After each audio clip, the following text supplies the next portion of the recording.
All right, let's go ahead and get started. So how's everybody doing today? Yeah. Yes, this is end of week 5, right? And you're still feeling good? Yeah? Do I hear a big yeah? Yeah. That's better. Are you guys just feeding me along here, or do you actually feel better? Yeah, you feel good. Okay, well this is good. Okay, so anybody here interested in losing fat? Anybody interested in losing fat? A few of you. Yeah, just a few of you, that's it? Okay. How about anybody interested in getting faster? Ah, a lot more hands go up. That's good. How about reducing pain? Anybody trying to get rid of their pain? Oh, a lot more hands. Okay, interesting. Well, stick around because I'm going to tell you how you can do that. All right, so I'm going to do this in a little question and answer form also. So here's your first true-false question. Your muscle strength has increased since you got out of bed this morning. True or false?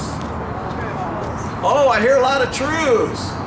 Thank you. Somebody said false. The answer is false. Why is that? Well, let's talk about that a little bit. We're going to talk about stress. What you did this morning was you went out and did a run and a walk, or a walk, either one. What happened to your muscles? Well, you broke those muscle tissues down. So your muscles are actually weaker now because you stressed them. They're not stronger, they're weaker. All right? Makes sense?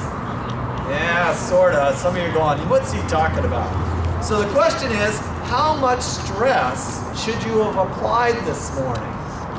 Well, the Portland Fit schedule gave you some miles that you were supposed to run today, and it also gave you some time to run during the week. Okay?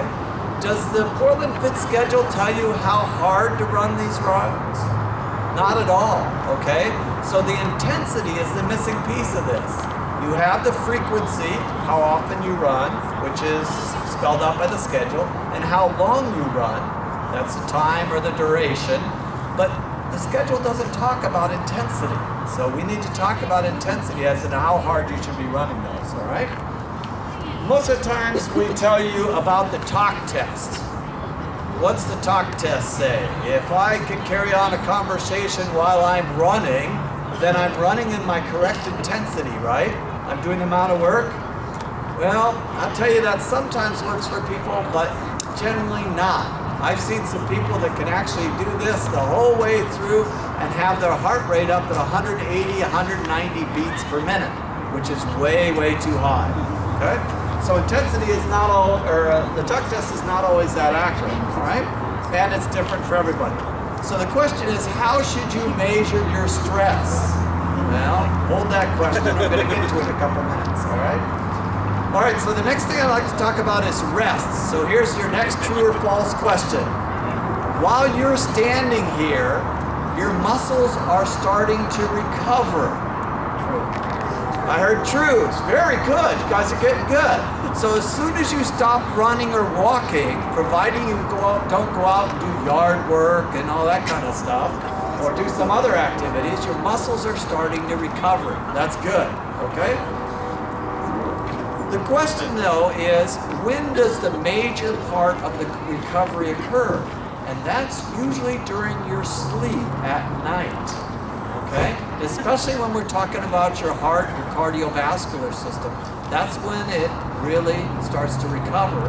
And if you get a good night's sleep in, guess what? It will recover by the next morning. How many people wake up to an alarm? Yeah. How many people get 8 hours of sleep every night? A couple of you. Most of us cut our sleep short. Unfortunately, when your muscles are going to get stronger is those last 2 hours of sleep. So if you're waking up to an alarm that's cutting your sleep short, guess what? Your muscles didn't grow bigger. They may have just replaced what you tore down. Okay? So keep that in mind. JR loves to tell people everybody needs at least 8 hours worth of sleep.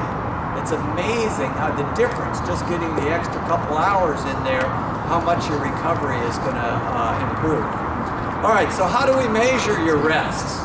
Well, that's another question. So already I was asking you, how do we measure stress? Now how do we measure rest? And that gets us to the next section, which is measuring performance. How do you guys measure your performance? How do you know when you're improving?